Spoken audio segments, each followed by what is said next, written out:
But the 9mm that I carry on my hip allows me to stand tall, stay strong, and confidently say never again. But more than anything, I want my never again to be a catalyst for other women's never going to happen. My name is Savannah, and I'm a 24-year-old college student.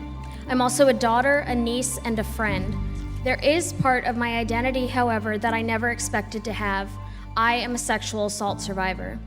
In the fall of 2016, I was living my dream. I had just begun my senior year of college. I was at my dream school with my dream major. I loved my job and was just months away from graduating college. I was so excited, especially as a first-generation college student. What started out as any normal day ended up becoming a nightmare.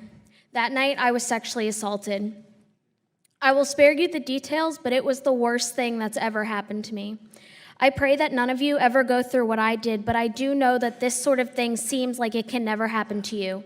Before I was raped, I saw sexual assault as something that only happened to other people.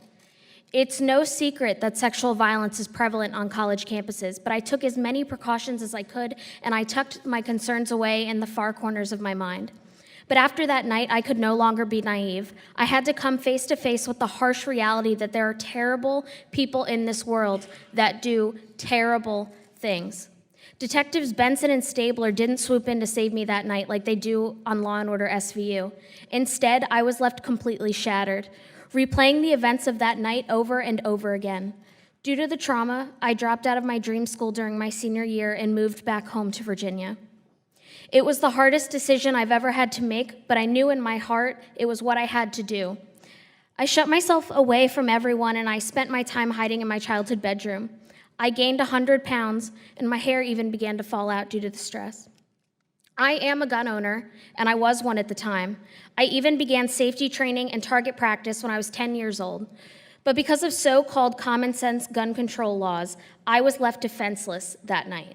In theory, yes, I could have broken the law and brought my firearm to college with me anyways, but I knew that that wasn't the right thing to do. I obeyed the law as a responsible gun owner, and it ended in me being raped.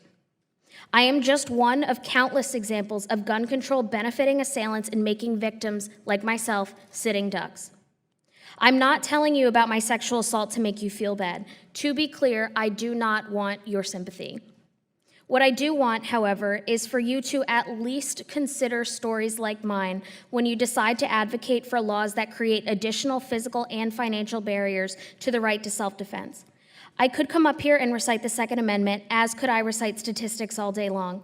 I could get up here and scream about how since 1950, 97.8% of mass shootings have occurred in gun-free zones. But in this debate, few care about the statistics. It's about emotion. I want to show you that there are real people with real stories where being allowed to legally have their firearm could have saved them. Gun owners are a diverse group. No, we're not all Republicans, and no, we're not all in the NRA. I am neither. I am a college student willing to bare her soul to the world if it means people think twice before enacting laws that restrict the right to a reliable means of self-defense. I once heard that when you're raped, you're split in two, but this allows you to come back twice as strong, and I couldn't agree more. I refuse to live in fear. Yes, I am a rape survivor, but the 9mm that I carry on my hip allows me to stand tall, stay strong, and confidently say never again. But more than anything, I want my never again to be a catalyst for other women's never going to happen. Thank you for your time.